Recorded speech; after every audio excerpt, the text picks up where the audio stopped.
눈에 들어가도 상처 위에 발라도 혹은 아이들이 실수로 먹더라도 괜찮아야 한다는 마음으로 달려왔습니다. 아이부터 어른까지 수아비스. 이렇게 좋은 화장품 전 국민과 나누기 위해 수아비스 아이 모델 선발 대회를 개최합니다. 아이부터 어른까지 수아비스. 아이를 포함한 가족 모두가 참여 가능합니다. 지금 검색창에 수아비스 화장품을 검색하세요. 아이부터 어른까지 수아비스. 평생을 수아비스와 함께할 모델, 바로 여러분과 여러분의 아이가 될 수 있습니다. 아이부터 어른까지 수아비스.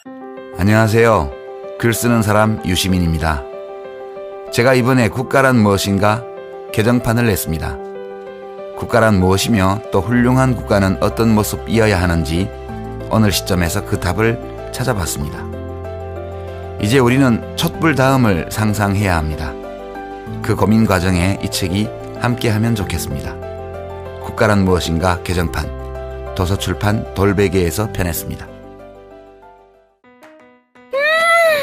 맛있어. 너무 맛있어.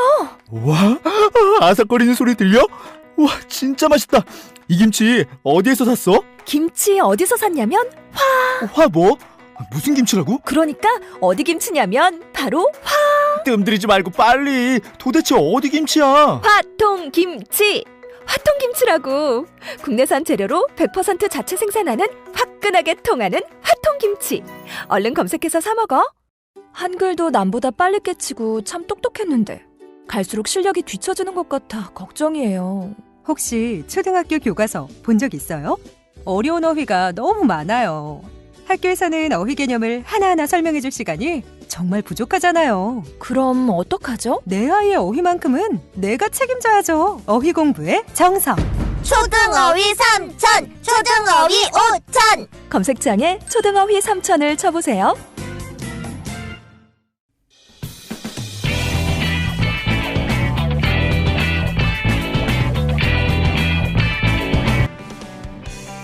분이 계십니다. 경제개혁연대 소장 한성대 김상조 교수님 나오셨습니다. 안녕하십니까? 네, 안녕하십니까? 네.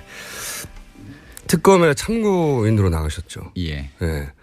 김상조 교수를 왜 특검에 부를까 의아했던 분들이 많아요. 네. 이분이 뭘 잘못했나? 제가 2월 12일 날, 예. 일요일 날 참고인으로 갔었는데요. 사실은 특검이 저를 부르는 거를 많이 망설였다고 해요. 아, 그래요? 이제 뭐 아시는 분은 아시겠지만 1차 영장 청구했을 때 기각이 됐지 않습니까? 네. 그 제가 며칠 전에 어느 신문에 컬럼을 썼는데 예. 구속 안 될 수도 있겠다. 네. 핀트를 잘못 잡았다. 예, 라고 얘기를 해서는 이분이 이게 친구인지 적인지 구분이 조금 애매모호. 처음에는. 예. 네, 그래서 하여튼 뭐 그 이후에 이제 수사를 진행하면서 그래도 뭐 삼성 저격수라는 별명을 갖고 있는 사람이니까 예. 한번 불러서 얘기를 들어야 되겠다라고 했고요. 그래서 제가 가서 여러 가지 말씀을 드렸더니 조사를 받은 게 아니고 강연을 하고 오셨죠.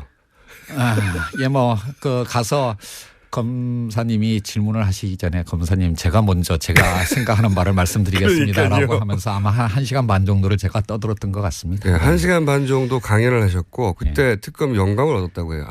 우리가 포인트를 잘못 잡았구나. 포인트를 이렇게 잡았어야 되는 거구나 하고 포인트를 바꿨고 실제 포인트를 바꾸고 나서 여러 가지 우리가 예상치 못했던 압수수색이 다닥 공정이니 금융인이 막 일어났죠. 아니 근데 그거는 좀 너무 과장된 얘기입니다.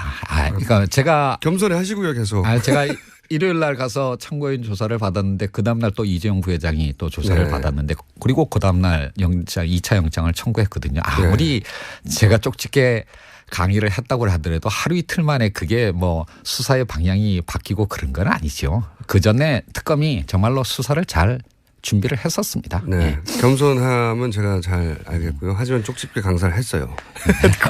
그리고 실제 교수님이 그렇게 이것이 문제라고 지적한 부분을 정확하게 타겟팅을 해서 예. 구속영장이 발부가 된 건 사실이죠. 예. 네. 요약해서 말씀드리면 자, 1차 그 부분을 말씀해 주세요. 예. 왜 1차는 실패했고 예. 2차는 왜 성공했는지 쪽집게 강의의 내용이 뭐였는지.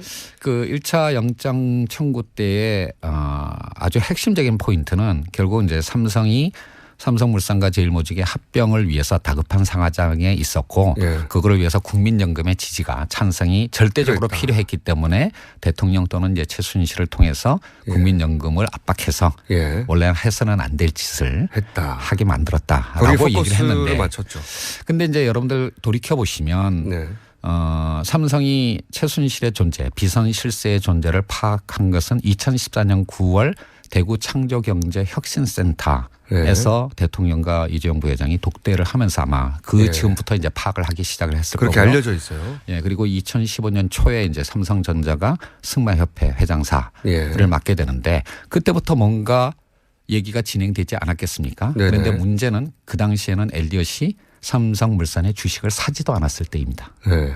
세상 어느 누구도 네. 엘리엇이 등장해서 합병에 반대를 하고 그리고 국민연금이 억지로라도 찬성을 하지 않으면 이 주총이 무산될 거라는 거를 예상할 수가 없었다는 거죠. 2014년 9월부터 2015년 초까지는 누구도 알 수가 없었어요. 그러니까 전후 관계가 뒤집히는 거죠. 이렇게 되면. 예, 그렇게 되면 이제 국민연금을 찬성으로 이끌기 위해서 등장하기 전부터 엘리엇이 등장하기 하기 전부터 전부터? 로비를 했다라는 스토리가 돼버리는데 아무래도 이상한 거죠. 그렇죠. 예, 그래서- 로비를 한 건 사실이지만 예. 스토리를 그렇게 바꿔버리면 예. 이제 그렇게 되면 인과관계가 거꾸로 되는 측면이 네. 있고 제가 뭐 구속 여부를 떠나서 이렇게 가게 되면 형사재판에서 형사재판은 합리적 의심을 넘어서는 확실한 증거가 있을 때만 유죄 판결이 나오는 재판입니다. 네, 입증이 쉽지 않을 수 있겠다. 이렇게 가면 또 무죄가 나올 수도 있겠다라고 제가 전문가의 우려를 예리한 했고요. 눈으로 볼 때. 사실은 제가 이런 우려를 하게 된 거는 제가 트라우마가 있기 때문입니다. 트라우마. 2008년 기억하시겠지만 2008년 김영철 변호사 예. 사건의 기자금 터졌을 삼성. 때 뭐 드디어 누구나, 이제 예, 드디어 누구나 이제 다 이건희 회장에게 유죄가 떨어질 거라고 특히 삼성 에버랜드 전환 네. 사채건에 대해서 유죄가 나올 거라고 예상을 했는데 1, 2, 3심 모두 무죄였습니다. 예. 이제 그런 어떤 트라우마가 있기 때문에 이번에는 특검이 실수를 하지를 않기를 바랄거고요. 뭐 그런 차원에서 수사의 초점을 그 물산 합병, 네. 국민연금 동원에만 맞추면 아마 대치기를 당할 수도 있다라는 우려를 표명을 했던 거고요. 네. 그래서 이재용 부회장의 승계 과정 전체를 위한 음. 포괄적인 로비와 그것에 대한 어떤 대가 지급 이렇게 수사 방향을 잡는 게 좋겠다라고 제가 생각을 했었습니다. 그래서 이제 쪽집게 강의를 했고 실제로 그렇게 방향을 잡았고 실제로 성공을 했습니다. 1차 영장이 그러니까 기각이 됐으니까 특검으로서는 좀 더 이제 포괄적으로 접근할 수밖에 자, 없었던 그러면 것이죠. 왜 그렇게 그게 포커스를 맞추면 안 된다는 건지 알았습니다. 근데 이제 포괄적으로 맞추면 이것이 드러날 수밖에 없다. 요걸 좀 설명해 주세요. 사실은 특검이 영장 발부한 구체적 내용을 잘 모르거든요, 우리가. 아마 청취자들께서는 삼성물산의 합병으로서 이재용 부회장의 승계는 이제 다 끝났다라고 그렇게 생각했죠. 생각하실지 모르지만 천만의 말씀입니다. 제가 어느 방송에서도 표현을 했는데 예. 기승전결 중에서 승 정도에 불과하고 2단계밖에 안 됐다. 예, 그게. 그리고 사실은 삼성물산 합병보다도 더 어려운 예. 따라서 정권 또는 그 비선 실세의 지원이 필요한 더 어려운 작업이 남았거든요. 기승 전이 아직도 남아있는 예, 상태였다. 그게 바로 이제 이른바 지주회사 전환인데요. 예. 지주회사 전환은 삼성물산 합병만큼 어려운 분할이나 합병의 과정을 수없이 거쳐가야 하는 어려운 과정입니다. 그거를 지금 이건희 회장이 언제 돌아가실지도 모르는 상황, 굉장히 네. 다급한 상황에서 그래도 삼성의 우호적인 정권이라고 할 수 있는 박근혜 정권 하에서 그 어려운 작업을 빨리 끝내기 위해서 네, 박정희 뭔가 정권도 우호적이었어요. 예. 예, 실수는 아니십니다. 그러니까 네. 이제 삼성이 서두르고 있다라고 하는 걸 저는 알고 있었거든요. 음. 왜냐하면 제가 뭐 미래전략실 고위 임원들하고도 가끔 대화를 했었습니다. 네. 제가 기업을 감시하는 시민단체 활동을 하다 보니까 문제 제기하면 또 설명도 들어야 되니까요. 네. 이제 만나면서 이 사람들이 굉장히 다급하고 조급하다라는 걸 알고 있었기 때문에 이게 물산 합병으로 끝나는 일이 아니고 더 어려운 작업을 위해서 이 사람들이 끊임없이 로비를 하고 있다는 건 알고 있었고요. 네. 물론 당연히 저도 최순실을 통해서 로비를 했을 거라는 걸 짐작을 못했지만 그 이후 밝혀진 사실이 있으니까 네. 결국 이제 삼성은 이 모든 거를 위해서 로비를 했고 대가를 지급했을 거다라고. 자, 그러면 그 생각했습니다. 부분 그 전에 해당 기승은 저희가 이해했어요. 예. 전에 해당되는 지주회사 관련되는 걸 어떻게 하려고 했던 겁니까? 뭐 먼저 알아두셔야 될 거는 삼성 그러니까 현재 그룹의 구조 예. 즉 삼성물산을 정점으로 하는 이 구조는 지속 불가능합니다. 아, 그래요?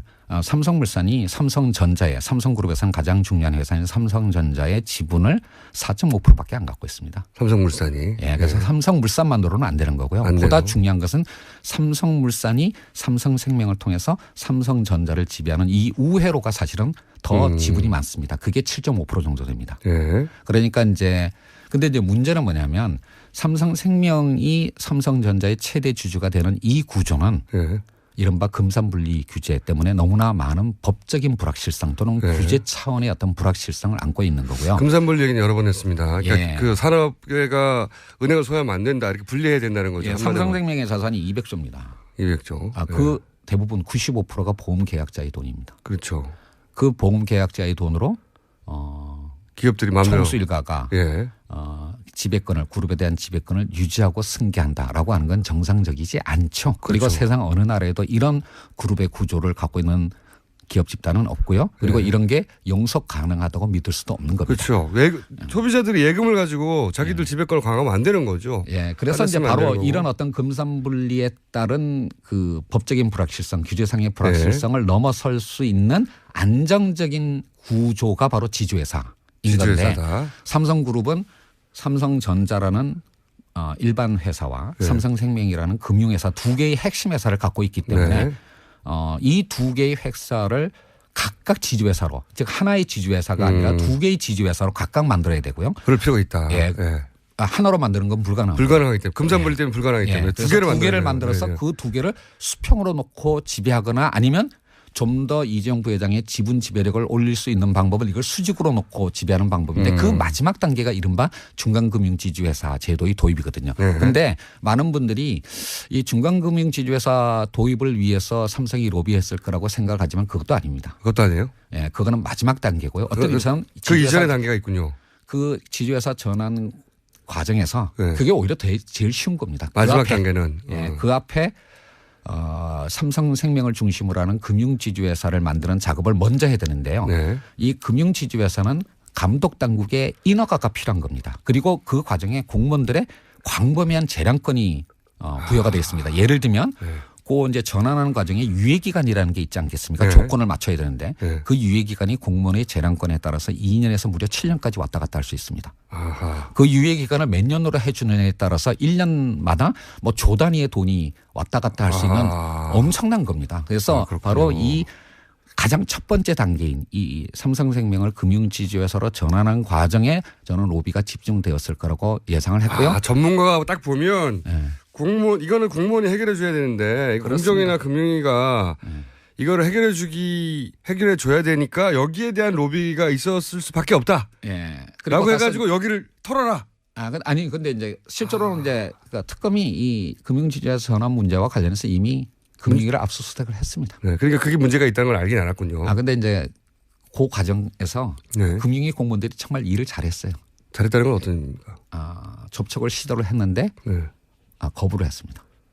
잘했다는 거는 근데 그게 이 작년 초였어요. 2016년 처음에는 초. 삼성이 접촉을 시도했는데 거부를 했다는 거죠. 처음에는. 예, 이렇게는 못 해주겠다. 너무 말이 안 되지 않냐. 이렇게 인가를 내줄 수는 없다. 네. 그런데 그 이유가 바로 그 직전에 서별관 회의 문건이 터지고 총선이 있고 그다음에 대우조선의 문제가 불거질 그 타이밍이었습니다. 그래서 금융위에서 긴장했고 이래서는 그러니까 안 이런 된다. 상황에서 삼성에게 금융지주회사 전환을 인가해주는 터키를 줬다간 금융위 공무원들은 우리는 모두 죽는다라고 생각을 했을 겁니다. 그분들은 뻔히 아니까. 네, 그렇습니다. 그래서 죽는다. 1차 시도에서는 금융위 공무원들이 거부를 했는데 했는데. 아마 지금 이런 일들이 없었으면 네. 이 박근혜 정부 하에서 끊임없이 로비가 있었을 거라고 저는 혹은 예상합니다. 성공했었거나. 예. 네. 그런데 1차는 거절했어요. 예. 거절하니까 당연히 또 실세한테 달려가거나 예. 쿠션을 줘서 박근혜 대통령한테 로비를 하지 않았을까라고 생각할 수밖에 없는데 그 예. 정황이 드러난 겁니까 말하자면?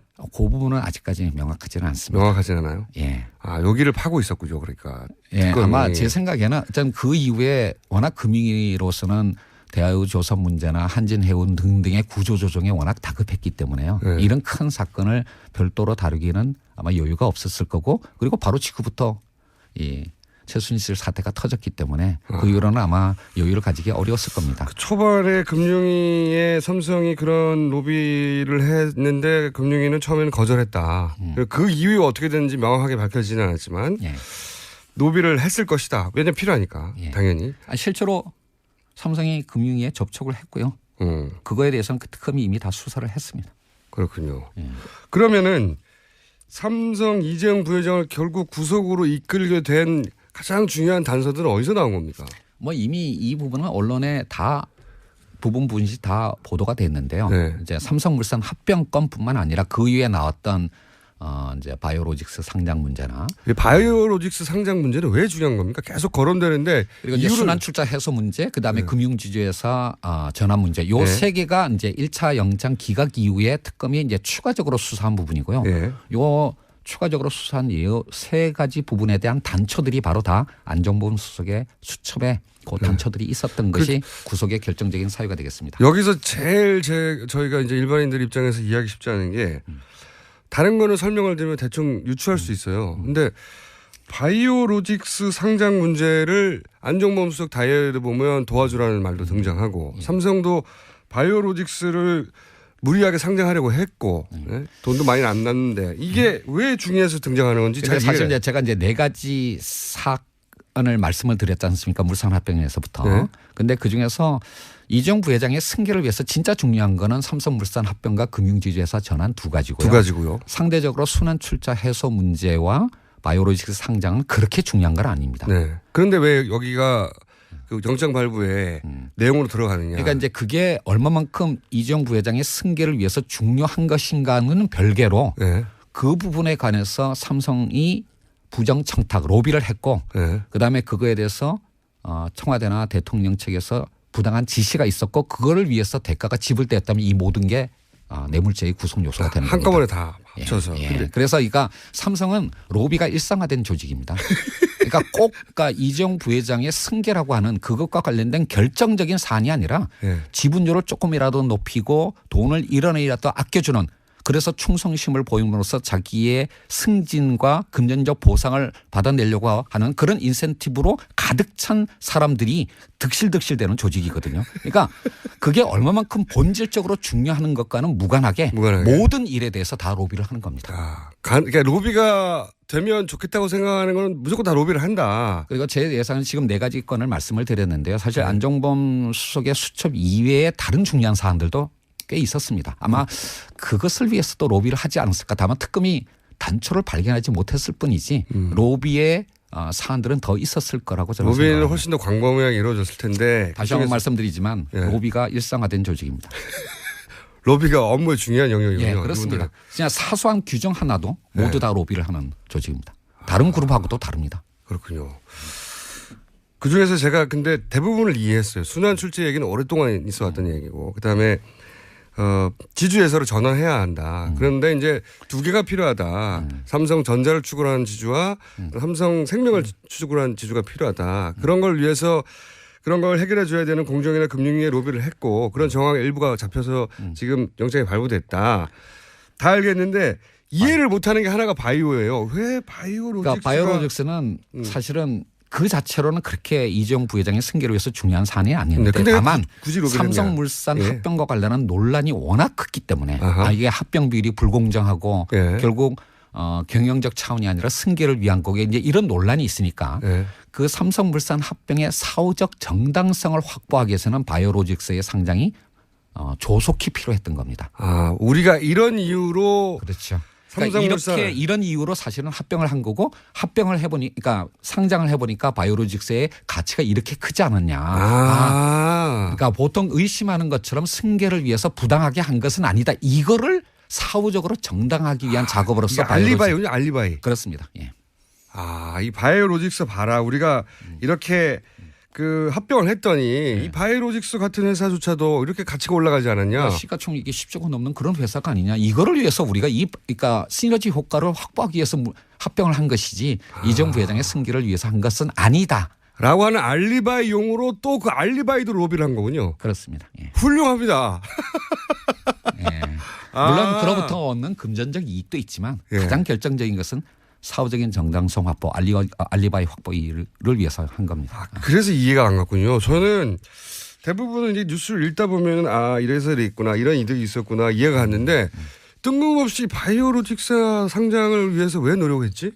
이거는 상장 승계하고 상관없는 것 같은데. 예. 이게 승계의 결정적인 회사가 아니잖아요. 다시 한번 말씀드리지만 네. 모든 걸 위해서 로비를 하는 조직입니다. 진짜로 현대차그룹이나 LG그룹, SK그룹과 같은 경우에도 네. 공무원들이 반대하고 논거를 대면 사실은 물러납니다. 어허. 삼성은 끝까지 포기하지 않습니다. 자기가 원하는 바를 얻기 위해서. 대단하네요. 예. 그 과정에서 그 최동욱 전 검찰총장이 한 얘기가 있는데 뭐냐면 이런 재벌들, 특히 이런 노비에 능한 재벌들의 경우에 수사를 해보면 단일 사안들은 다 합법적인 틀을 이미 갖추고 있다는 거예요. 그래서 단일 사안으로 이들을 잡기가 어렵다. 바로 이제 그 부분이 굉장히 중요한 포인트인데요. 네. 뭐 순환출자 해소 문제나 바이오로직스 상장 문제나 그 자체로 보면 공무원들이 불법 행위를 했다라고 하기가 어렵습니다. 그 자체만 공무원에게는 언제나 광범위한 재량권이 예. 주어져 있는 거거든요. 예를 들면 그 순환출자 문제 때문에 삼성 SDI가 삼성물산 주식을 1,000만 주를 팔아야 되느냐 500만 주를 팔아야 되느냐 예. 재량권의 범위 안에 들어갑니다. 재량권의 안에 들어가는 공무원의 적법한 행위라고 하더라도 그것이 독자적인 판단이 아니라 외부의 상부의 지시에 의해서 그 판단을 하거나 판단을 바꿨거나 그리고 그 대가로 뭔가 금품이 지급됐다면 바로 그게 뇌물죄입니다. 그러니까 일어난 현상만 보면 아니 뭐 공무원이 1,000이나 500이나 판단할 수 있다. 네. 그래서 그것만 바라보면 아무 문제가 없는 것처럼 보이는데 네. 여기서 중요한 건 1,000을 500으로 만드는데 누가 힘을 썼느냐. 그렇습니다. 예. 그걸 잡아내야 되는데 그걸 보통 못 잡아내잖아요. 그런 일들이 왜 했느냐. 그 전체 구도에서 한 부분 모자이크로 들어간 거를 다 짜맞춰야지만 얘기가 된다라는 거죠. 그러네요. 바이오로직 상장만 가지고 따지면 예. 이게 승계하고 아무 상관없다고 말해버리면 진짜 없으니까 예. 이해가 안 가고. 근데 이제 뭐 마지막으로 제가 좀 드리고 싶은 말씀은 벌써 마지막 하시게요? 아니 시간이 다 안 됐나요? 그러니까 그러네요 벌써. 예. 그 구속은 됐습니다마는 예. 그 이후에 이제 형사 재판이 남았는데요. 지금 안종범 수석의 수첩에 나와 있는 그런 어떤 단초들로 인해서 증거 인멸이나 어떤 범죄 중대성 혐의로 구속은 됐지만 이것만을 가지고 이재용 부회장에게 유죄 판결이 내릴 거라고 예단하기는 어렵습니다. 아직도. 예. 아마 한국 최고의 어떤 법조인들과 변호사들의 당연하겠죠. 조력을 받아서 아마 1, 2, 3심제 다툼을 벌일 텐데요. 예. 저는 정말 이재용 부회장이 유죄 판결을 받을 건가라는 부분에 관해서는 아직도 확신을 못합니다. 저도 그렇게 생각하는데 그렇다 하더라도 일단 특검이 해낸 거는 대단한 일을 해낸 거네요. 정말. 네, 그렇습니다. 예. 더구나 2008년 삼성 특검에 비하면 지금의 특검은 엄청나게 수사를 잘한 겁니다. 그렇죠. 예. 몇 점 주시겠습니까? 글쎄요, 뭐 이거는 그냥 오만한 표현인데요. 정말 뭐 지금까지는 95점 드리고 싶습니다. 더구나 삼성과 관련된 부분에 관해서는. 정말 대단한 일을 해냈다고 보고 그래서 더더욱이 저희가 이제 안타까운 것은 특검이 연장돼야 되는데 예. 저희가 교수님을 모신 이유 중에 하나도 삼성을 구속한 것으로 끝나지 않았고 그리고 얼마나 집요하게 로비를 하는지. 아까도 말씀드렸지만 삼성이 로비했을 거라고 짐작되는 제 개인적으로 짐작하는 사안들 중에서 아직 특검이 수사 안 한 부분들 많습니다. 단초가 발견이 안 됐기 때문에. 그리고 더 나가서 2개의 공익재단에 출연할 나머지 그룹들에 대해서는 아직 수사도 못했습니다. 착수도 못했습니다. 손도 못 대죠. 네, 이런 부분 즉 한국의 어떤 기업 지배 구조를 개선하고 더 나아가서 정경유착을 근절하기 위해서는 특검 수사가 여기서 멈춰서는 안 된다고 생각을 합니다. 차동욱 전 검찰총장은 1년을 해야 될 거라고 하던데. 맞습니다. 이처럼 복잡한 사안이라면 일반 검찰이 했다면 1년 이상 했을 겁니다. 그리고 그렇죠. 훨씬 더 많은 인력으로. 그렇죠. 그러니까 굉장히 어려운 일인데요. 적어도 30일을 연장하는 것은 필수라고 저는 생각합니다. 당연히 해야 되는 거죠. 네. 오늘은 저희가 쪽집게 강사 특검 뒤에서 여기를 해라고 쪽집게 강사를 해주신 김상조 교수님과 야, 이 시간이 이렇게 빨리 지나갔네요. 25분을 이렇게 후두둑 얘기를 나눴고 네. 이게 끝이 아니죠. 교수님이 한번 이제 여기 엮이신 겁니다. 저희 방송에. 뭐 제가 김호준 총수라는 분을 모르지 않습니다. 하지만 가능한 한 버텨보려고 하고 있습니다. 오늘은 1차 만남이었고요. 앞으로 교수님을 저희가 좀 더 조사를 하고 압박을 해가지고. 예. 아마 뭐 올해 내내 1, 2, 3심 재판이 진행될 거기 때문에 그때마다 아마 제가 또 드리고 싶은 말씀이 있을 거라고 생각을 합니다. 그뿐만 아니라 교수님이 꼭 할 말이 있을 때뿐만 아니라 저희가 묻고 싶은 게 있을 때 강제로 소환되실 수 있다. 자, 전문가시거든요. 그리고 사실 삼성 관련해서 20년 넘게 삼성이 어떻게 이겨왔는가 대한민국의 사법 시스템을 이겨왔어요. 사실은. 근데 사실은 많은 분들이 저를 삼성 저격수, 삼성만을 파는 사람이라고 생각하지만 사실 저나 경제개혁연대는 우리나라의 주요 그룹들 전부 그리고 상장 기업들 대부분을 사실은 데일리 모니터링을 하고 있습니다. 네. 그중에서 다른 그룹들하고는 이미 오래전부터 대화의 채널이 확보됐기 때문에 법률적 수단을 동원하는 마지막까지 가지 않는 경우들이 많았는데요. 삼성만 그거를 거부를 했기 때문에 삼성에 대해서는 모두가 법률적 고발 소송 등의 법률적 수단을 꺼낼 수밖에 없기 때문에 삼성 저격수라는 별명이 붙었는데요. 삼성은 대화를 할 필요가 없죠. 왜 로비로 다 해결하면 되니까. 그렇죠. 그렇지만 그 방식으로 가면 이재용 부회장과 삼성의 미래가 없다라고 하는 것을 이번 사건을 통해서 깨닫기를 진심으로 바랍니다. 오늘 여기까지 하겠습니다. 감사합니다. 네. 지금까지 한성대 김상조 교수님이었습니다. 미 항공우주국 나사에서 우주인들의 비상식량으로 쓴다는 남미 최고의 완전식품 마카 플러스 한국에서 가장 비싸고 귀한 식품이라는 산삼 플러스 거기에 한국인이 좋아하는 녹용까지 일단 이 세 가지를 모두 넣은 제품이 나온 거니까 마카 산삼 녹용 대박 좋은 건 다 있네. 031-323-2559 영한네이처 yhnaturi.com. 똥은 싸고 다니냐? 미치도록 싸고 싶다. 빅동의 추억. 미궁 장사랑. 구렁이 똥 이뻤다. 장이 살아야 내 몸이 산다. 혈중 콜레스테롤 개선과 배변 활동에 도움을 주는 건강기능식품입니다. 빅동의 추억. 미궁 장사랑. 지금 검색창에 미궁 장사랑을 검색하세요. 이건 제가 써보니까 효과가 있는 것 같아요.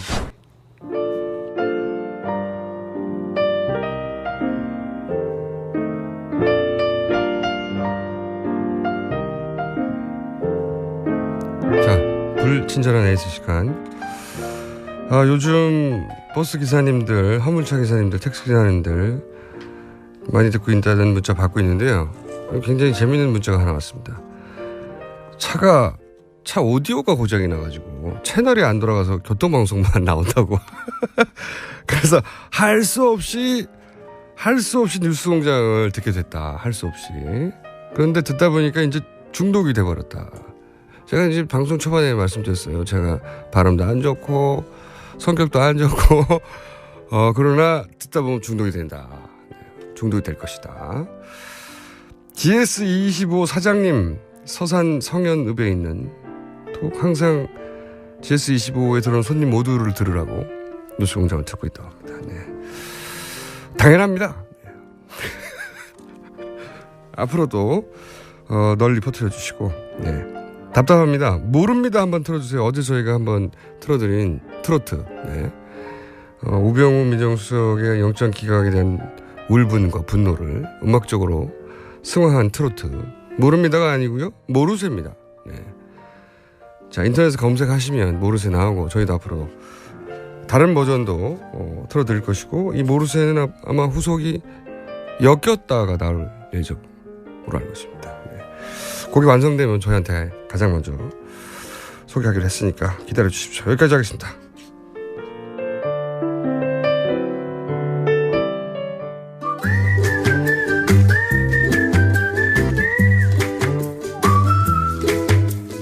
자, 도시건축가 김진애 전 의원 나오셨습니다. 안녕하십니까? 네, 안녕하세요. 네. 사실 안녕치 못합니다. 아유, 하루하루가 매일. 스트레스 받아요. 아, 정말 스트레스. 이게 정말 일이 안 잡혀서 네. 미치겠어요. 그리고 우리가 헌재에 몇 명이 필요하고 몇 명이 이상이면 안 되고 이거 어떻게 알았겠어요. 그런 것도 정말 공부를 해도 이렇게 공부를 하는 방식이 좀 포지티브하게 공부를 해야 되는데 어저께는 정말 우울했습니다. 그러니까 좀 7명이면 네. 안 되고 8명이면 어쩌고 이거는 사실 평생 알 일이 없는 사안이었는데 너무 많은 국민들이 알아요 이제. 네. 그리고 거기 헌재 재판 정이 이제 인터넷으로 생중계 되거든요. 그럼요. 그러다 보니까 그걸 보는 사람들은 많아요. 네. 멍하니 보고 있는 겁니다, 그냥. 네. 그걸 한번 보기 시작하면 저게 무슨 막장인가 싶으면서도 혹시 무슨 일이 벌어지지 않을까 싶어가지고 내가 보고 있으면 그래도 뭐가 어떻게 달라지겠지.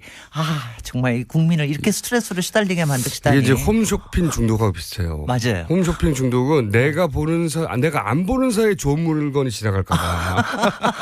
근데 이런 방송은 대부분 한 7, 80% 아무 일도 아니라거든요. 네. 그냥 절차만 진행되는데 내가 안 보는 사이에 사건이 일어날까 봐 글쎄 말이에요. 계속 보게 돼요. 네. 그리고 보고 나서 스트레스 받고. 아 스트레스 엄청나게 받아요. 근데 또 봐요. 화나가지고.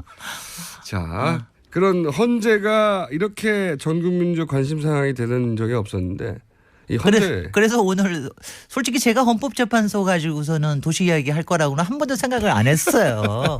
왜냐하면 헌재 어딘지도 몰라요 대부분. 국회나 청와대 이런 거는 그래도 우리 국민들하고 많이 가깝기 때문에 네. 뭐 좀 충분히 얘기할 수 있고 우리도 자주 가고 그러는데 뭐 솔직히 헌법재판소 어디에 있으면 무슨 상관이며 어떻게 생겼으면 없죠. 무슨 상관이냐. 헌법 소원하는 사람들만 알죠. 네네.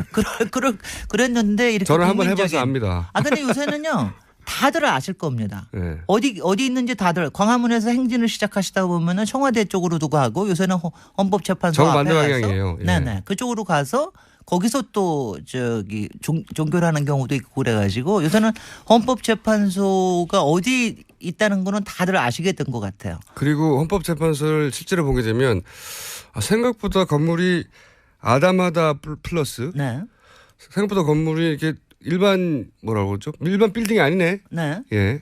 거기 약간 의아하게 생각하실 분들. 아, 저는 사실은 헌법재판소가 여기 위치가 어디냐면 북촌의 초입부에 있어요. 맞아요. 그러니까 예. 안국동역이 있는데 안국동역에서 한 5분 정도만 들어가면 저희는 되는데. 제 집에 가는 길목 중에 하나 아, 항상 그래요? 지나가는데. 네. 예. 네. 그래도 북촌에 솔직히 북촌치고는 너무 큰 건물이 들어와 있고 예. 그리고 이렇게 쑥 들어가 있어가지고 저건 뭐 하는 데야 뭐 좀 으스스한 건물이다 좀 이렇게 생각이 돼서. 그렇죠. 저는 처음에 헌법재판소인지 모르고 지나갈 때 봤을 때는 네. 저거는 일제강점기 일제시대 때 그렇죠. 일제강점기 시대에 지은 것 같다 이런 그렇죠. 생각하셨죠. 맞습니다. 저도 그랬어요. 일제시대 지은 관공서 건물이 아직도 남은 건가 이렇게 네네. 생각했어요. 그래서 저도 항상 못마땅해 했거든요. 네. 아, 왜 거기에다가 더군다나 북촌이 앞으로 얼마나 뜰 텐데 거기다가 왜 헌법재판소를 넣어가지고 이렇게 했나 그랬는데 이번에 와서 처음으로 감사하고 있습니다. 고맙습니다. 강화문에서 가까워서 우리가 걸어갈 수 있는 거기 가서 충분히 국민의 의사를 표시할 수 있는 데 있어서 요새 처음으로 감사하다는 생각은 좀 하고 있어요. 이게 언제 지어진 건물이죠? 그런데 역시 생각은 좀 해봐야 됩니다. 이게 1993년에 지어졌는데 얼마 안 됐네요. 얼마 안 됐어요. 근데 이게 일제시대 건물처럼. 이게 왜 그러냐면 이게 참 네. 이상한. 저도 그때 이상하게 생각한 게 지금 왜 법원들이 모여 있는 데가 서초동 아닙니까? 네. 서초 법원단지도 그 즈음에 다 만들어졌습니다. 1990년대 초반부터 중반. 그러니까 그 법원단지로 안 가고 요 헌법재판소는 여기에 있었던 거예요. 근데 그때 그러니까 저도 정확하게 왜 북촌에 여기가 됐는지 모르겠는데 그러니까 북촌이 가지고 있는 상징성이 있습니다. 이 북쪽에 아무래도 국가기관, 청와대 또 감사원, 정부청사. 그러니까 헌법재판소는 다른 재판소, 네. 그럼요. 다른 재판소들하고는 조금 다른 격이 높은 데다라고 해서 이쪽에다 놨을 가능성이 가장 있습니다. 그러네요. 네네. 감사원도 있고 총리 공간도 있고 그렇습니다. 청와대도 있고 네. 상징적인 가장 그 상위 기관들이 있잖아요. 그럼요. 그러니까 좀 차원이 다른 기관들이 있을 수 있는 데다 해서 아마 이쪽에 놓은 게 아닌가 싶고 마침 또 그때 그 서울에 있는 고등학교들을 다 또 강남으로 이전하고 그랬을 때였어요. 이게 학교터였어요 원래? 학교터였습니다. 창동여고가 있던 터가 또 마침 나왔어요. 학교터라고 하는 게 이해가 갑니다. 네네. 담장이라든가 이런 게. 그러니까 고전에는 창동여고 전에 이게 사실은 굉장히 역사적으로 중요한 곳인 게 그 광해원이라고 아시죠? 우리나라 예, 예. 최초의 병원 종합병원입니다. 나중엔 제중원이라고 했는데 그게 있던 자리예요. 그리고 그 전에는 또 세도가들이 살던 양반 주택이었는데 이게 이제 이렇게 여기까지 헌법재판소가 이렇게 된 겁니다. 터로만 따지면 헌법재판소가 있을 법한 터네요. 있을 법한 터인데 참 어색해요. 건물은 왜 이렇게 지었답니까?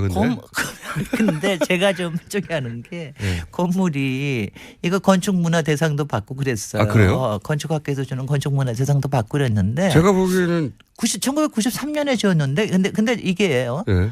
그러니까 자기네들은 얘기가 특징이 이게 수평선을 강조했다고 얘기를 해요. 그러니까 아까도 이게 좀 높지 않고 네. 그 수평선이 있습니다. 그다음에 또 하나가 도움이 있다고 그러는데 그러니까요. 그거 보면서 도움은 안 보여요. 도움은 안에 있습니다. 도움은 안 보입니다. 도움은 아니 멀리서 보면 보여. 멀리서 보면 대머리처럼 보입니다. 약간 살짝 보여요. 그리고 그게 굉장히 어색한 게 네. 여기 이렇게 수평선이 있는데 여기에는 또 옥상 조경을 해놔가지고 머리가 네. 쭈뼛쭈뼛 나와 있어요. 네. 그 나무들이 거기에 그래서 꼭 쭈뼛하게 대머리 나와 있었어요. 같다니까요. 그래서 저 탈모 일어났는데 살짝 그 정수리가 보이는 건가 이런 느낌이에요. 네. 그래도 건물로서는 솔직히는 상도 받고 그랬지만 이게 당시에 원래 대법원이 있던 자리가 어디 있는지 아시죠? 지금은 서울시립미술관으로 돼 있는 예. 그 왜 정동 안에 있는 거. 예. 서울미술관으로 지금은 이제 개조해서 쓰고 있는 게 원래 대법원 건물이 있는데 사실은 그 대법원 건물하고 굉장히 유사한 스타일입니다. 그러니까 당시에 사람들이 가지고 있던 90년대 게 감성인가요 이게? 그런 것 같아요. 그러니까 이게 뭐냐면 서초동의 법조단지에 가면 법조단지만 하더라도 그러니까 솔직히는 막 법조단지라는 게 오피스하고 막 그 정말 뭐 정의와 뭐가 살아있는 데가 아니라 주상복합이에요. 완전히 그냥. 주상복합이고 네. 세속적이고 이 세상에 나쁜 것들은 거기 다 모여 있는 거 아닙니까? 법 팔아 장사하는 사람들 그거 먹고 사는 사람들 뭐 해가지고 그래서 굉장히 정말 그 시장 같은 그런 분위기인데 네. 이게 헌법재판소만큼은 조금 좀 품위를 갖추자. 좀 이렇게 권위를 있게 만들자라고 얘기했는데 권위 있어 보이지는 결과적으로 않아요. 봐서는 꼭 그런데요. 여기서 이제 다시 외국 거하고 좀 비교를 해보면 헌법재판소라고 그래서 꼭 그렇게 권위가 있어야 되느냐? 이거는 아실 겁니다. 우리 국민들도 헌법재판소가 몇 나라에만 있는 기관입니다. 우리나라에 있고 독일에 있고 오스트리아에 있고. 미국에 없어요. 미국에서는 대법원에서 그냥 아예 대법원에서 이걸 하죠. 합니다. 근데 미국에서는 워싱턴 DC에 대법원이 있는데 굉장히 상징적인 건물이에요. 거기는 꼭 그리스 파르테논처럼 만들어 놓은 건물 네. 앞에 있는데 그거는 정말 왜냐 대법원이라고 하는 상징성도 있고 거기 앞에 와서 미국의 중요한 거에 대해서는 다 데모를 합니다. 거기는 영화의 엄청난 배경으로도 데모. 많이 쏘이죠. 굉장히 그러니까 뭔가 하여튼 사회 이슈가 있으면 뭐 제일 많은 게 낙태에 관련된 거. 네. 뭐 이런 것도 엄청나게들 그 앞에 영화에 서 엄청 많이 있는데 등장해요. 그렇습니다. 근데 저기 독일에 있는 거는 네. 독일에 보시면 어디 있는지 아세요 혹시? 독일에. 모르죠. 거기까지. 어디에 있는지 한번 짐작해 보세요. 본에 있지 않을까요? 그러니까 본에 있거나 아니면 베를린에 있거나 네. 뭐 아니면 조금 더 커서 뭐 라이프치히나 뭐 조금 더 큰 도시를 얘기를 할 수가 있는데 어디에 있냐면 칼스루에 있습니다. 칼스루는 처음 들어봤는데. 칼스루에 왜 몰라요? 정유라가 이렇게 도망 다니고 그러던 데인데 도망 다니고 그러던 조그만 소도시입니다. 네. 근데 제가 왜 그걸 아냐면 제가 우연히 칼스루에가 굉장히 도시계획적으로는 중요한 도시라서 제가 한번 갔다가 거기서 연방 그 헌법재판소를 발견을 하고 제가 깜짝 놀랐다니까요. 너무 건물이 어떻게 생겼냐면은 연구소 건물로 생겼어요. 그러니까 이게 정면이 없고 그냥 사무실에 더구나 유리가 많아요. 그러니까 왜 이렇게 3, 4층짜리 연구소가 이렇게 쭉 다가가 있는 거 있잖아요. 뭐 IT 기업 연구소처럼. 연구소처럼 생겼어요. 그래서 제가 나중에 물어봤더니 그 디자인한 사람도 그냥 일부러 그 유리로 만든 거는 하여튼 좀 투명하게 보이게 하는 거. 그다음에는 그 사람 얘기가 확실히 맞아요. 헌법재판소는 원래 연구를 하는 데다. 그렇죠. 법을 연구하는 거죠. 법을 연구를 하고 실제로 거기서 심판이 열리더라도 여러 가지를 연구를 해가지고 이게 하나의 전범이 될 수 있도록 노력하는 데가 그게 헌법재판소의 기능이다. 그게 참 말이 맞아요. 헌법 연구관들이 우리도 있죠. 그래서. 네. 네. 그래서 우리도 지금 헌법 연구관들이 굉장히 큰 많은 일을 하는데 우리 헌법재판소는 하여튼 재판소라는 것의 그 권위에 조금은 좀 너무 조금 신경을 썼는데 사실은 좀 실패한 게 아닌가. 바로 일제강점기 건물처럼 느껴진다는 게 얼마나 안 좋습니까? 제가 건물에서 특별히 조약이 있는 것도 아닌데 지나갈 때마다 그런 걸 느끼거든요. 네. 일제강점기의 관공서 건물의 전형적인 느낌이 난다. 네. 근데 거기에 신기하게 무궁화가 있구나. 네. 그 무궁화 9개가 쫙 있습니다. 무궁화 9개가 있는데 저게 왜 무궁화를 박았을까? 그리고 탈모인가 이런 거 끝에 살짝 잘 안 보이는 돔 끝에. 그러니까 참 정말 그게 어려운 것 같아요. 그러니까 건물의 어떤 상징성과 그다음 그 안에 기능을 이렇게 잘 할 수 근데 이제 헌법재판소는 위치도 좀 고르려니와 이게 땅이요. 네. 이게 옆으로 길어요. 예, 맞아요. 옆으로 기니까 그리고 그리고 밭아요.